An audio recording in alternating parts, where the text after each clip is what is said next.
Welcome to your channel. थोड़ा आपके inspiration के लिए किसी मोटिवेशनल स्पीकर का ये स्पीच है कि जो भी प्रॉब्लम है आपके साथ, या तो उस प्रॉब्लम के साथ एडजस्ट कर लीजिए, या तो अपनी उस प्रॉब्लम को चेंज करने के लिए कुछ ऐसा करिए कि कंडीशन ही चेंज हो जाए। यानी बदल जाओ वक्त के साथ, या वक्त को बदलना सीखो।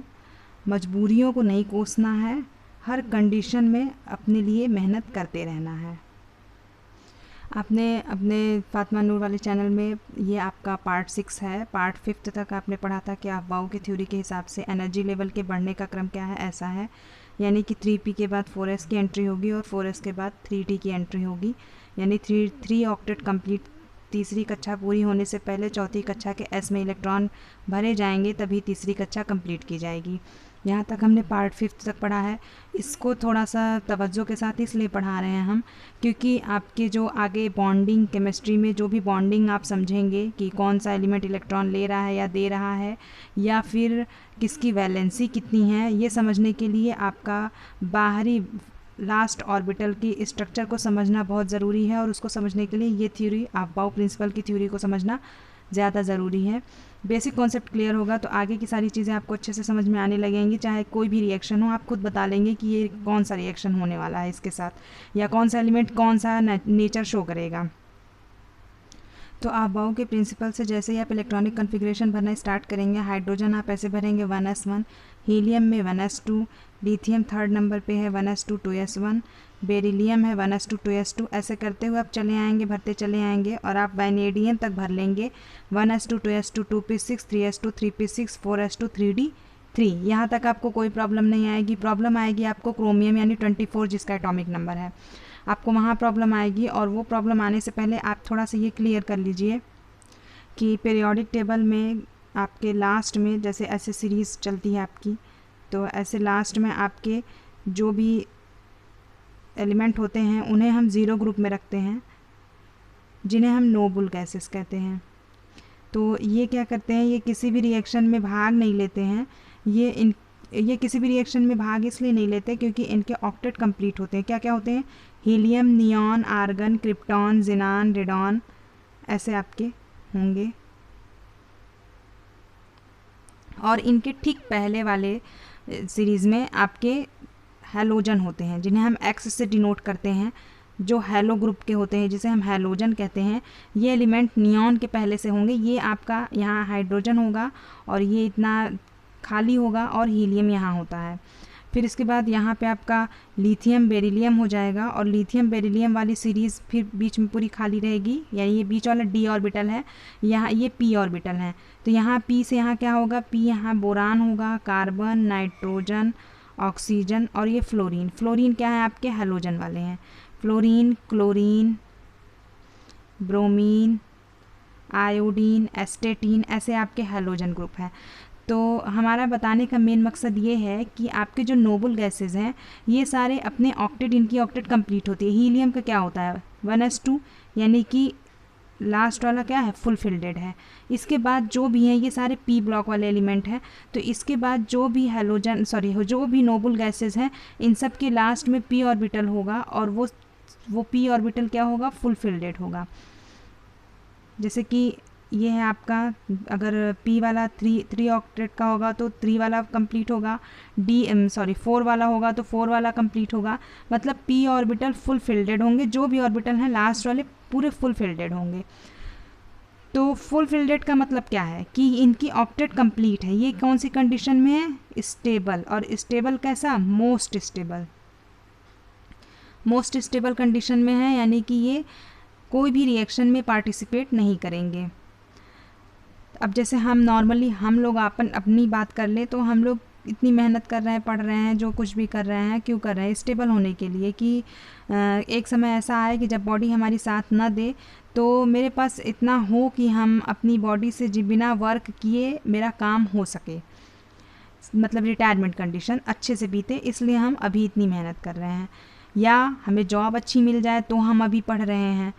तो टोटल मतलब इतना है कि हम स्टेबल होना चाहते हैं। तो ये सारे एलिमेंट, इस सीरीज़ के इस ग्रुप के पहले वाले सारे एलिमेंट नियॉन के जैसा स्ट्रक्चर पाने की मेहनत करते हैं। इसके पहले वाले सारे एलिमेंट आर्गन, और इसके पहले वाला क्रिप्टॉन, माने सीरीज़ वाले अपने अपने की लास्ट वाले ग्रुप का स्ट्रक्चर यानी कि स्टेबिलिटी कंडीशन पाने के लिए एक दूसरे से अपने इलेक्ट्रॉन का लेन देन करते हैं, साझा करते हैं या लेन देन करते हैं। तो अगर ये है नियॉन के पास फ्लोरीन है तो फ्लोरीन का इससे क्या होगा, 1 कम होगा, ऑक्सीजन का 2 कम होगा, नाइट्रोजन का 3 कम होगा, कार्बन का 4 कम होगा, बोरान का 5 कम होगा, ऐसे ये होंगे। तो अब बात आती है जैसे यहाँ पे हीलियम, हाइड्रोजन के नीचे क्या बताए थे हमने, लिथियम था, ठीक है। तो लिथियम किसके जैसा स्ट्रक्चर पाना चाहेगा, तो लिथियम हीलियम के नज़दीक है, लिथियम हीलियम के नज़दीक है तो वो हीलियम के जैसा स्ट्रक्चर पाना चाहेगा, ठीक है।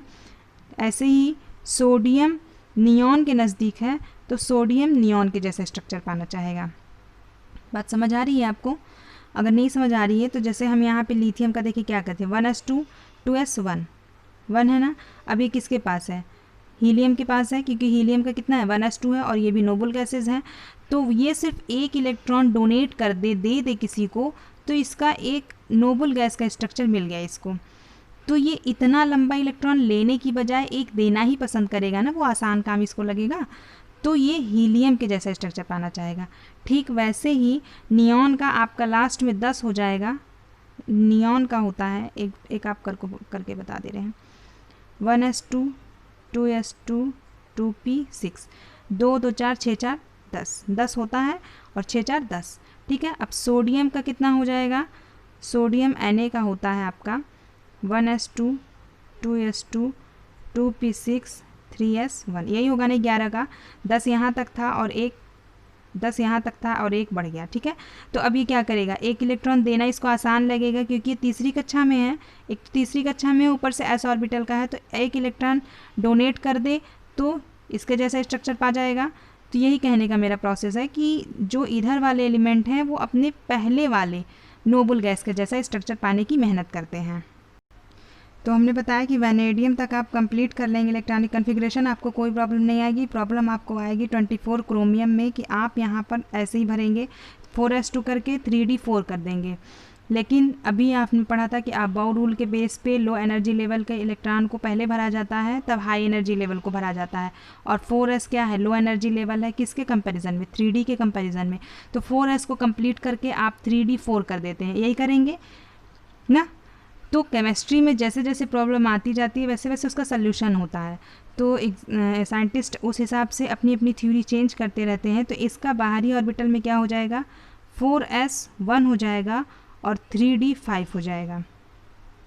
मतलब इसकी बाहरी कक्षा में बाहरी ऑर्बिटल का स्ट्रक्चर कुछ ऐसा 1 2 3 4 5 1 2 3 4 5, इस वाले में ऐसी कंडीशन बनेगी और इस वाले में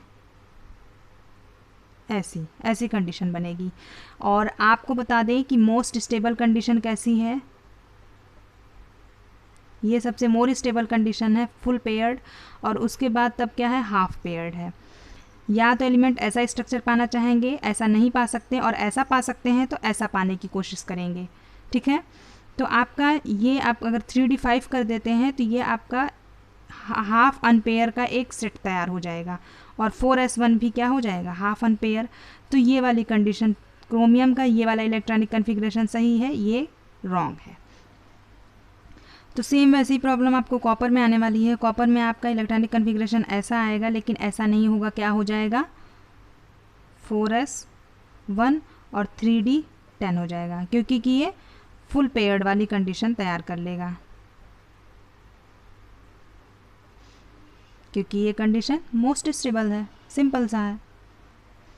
तो इस वीडियो में इतना ही रखते हैं, और अगर आपको नहीं समझ आता है इलेक्ट्रॉनिक कन्फिग्रेशन तो आप 1 से लेकर के सारे एलिमेंट का बारी बारी से इलेक्ट्रॉनिक कन्फिग्रेशन सजाइए, आपको अच्छे से इलेक्ट्रॉनिक कन्फिग्रेशन बनाने आ जाएगा।